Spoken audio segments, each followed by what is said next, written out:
Let's talk about how to set your company apart from other competitors that are submitting proposals. And a way that we can do this is by focusing on your win theme and differentiators. So when Steve Jobs pitched the iPod, he said, or the way that he explained it was 1,000 songs in your pocket.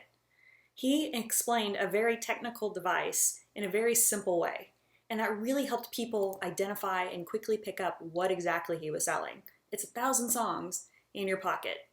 So when you're working on your proposal responses, and especially if you're pitching like a very technical solution, you want to be able to summarize it in one easy to understand statement. And a way that you can get to that very simplified version of what it is that you're actually, the value that you're providing your company, you get there by focusing on some of your differentiators.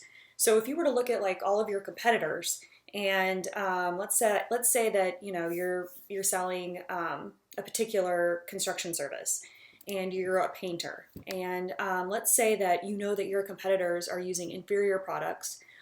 They have painters that don't have as much experience as you do, and that kind of thing. So right off the bat, you know a couple of examples of how your company is much better suited to complete this project for your targeted prospect. So you want to make sure that you illustrate that point throughout your proposal. Let's say you want to come up with a win theme for painting, and it would be like artistic painting with the most creative professionals in the industry. And it doesn't really matter what that win theme is as long as it's relevant or important to the client. And hopefully before the RFP came out, you were able to talk to a prospect and find out what exactly their hot buttons were. More specifically, hopefully you were able to talk to somebody in that agency.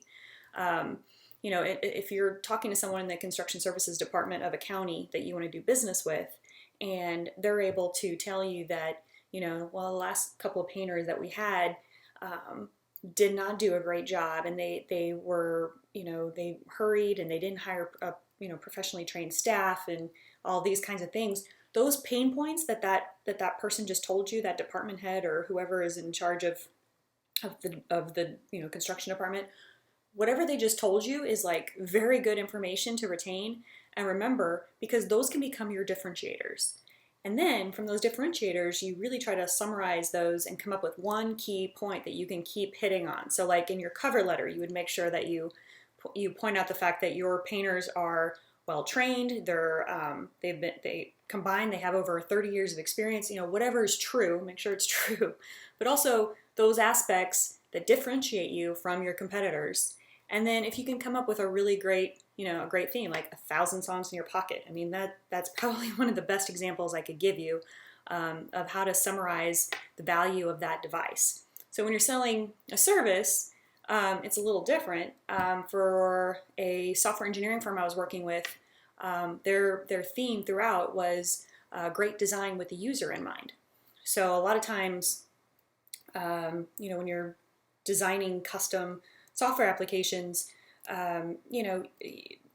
things can get off track. The coding might be be working for the project, but maybe the end user doesn't feel like they're really getting the design input that they'd like and that kind of thing. So when dealing with that prospect, we made sure that we incorporated that theme statement throughout the proposal. So we made sure that it said, great design with the user in mind, and that was consistent throughout. So you'll find ways that you can incorporate this theme, especially in your narrative, in your project approach and those kinds of things. You can talk about how it's important that the project that the key differentiators, make sure that you weave those in throughout the proposal when you can, when it makes sense. So you don't want to just place it in the content if it doesn't really make sense in that place.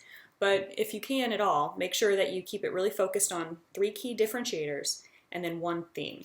So if you focus on those things, then you'll definitely have a much better proposal response. And sometimes you have to do a draft and then you can go back in and figure out how to weave these in. But if you start at the beginning during your kickoff meeting and you really keep those on the top of your mind as you're writing your proposal, you'll have a very consistent proposal that has the same messaging sprinkled throughout.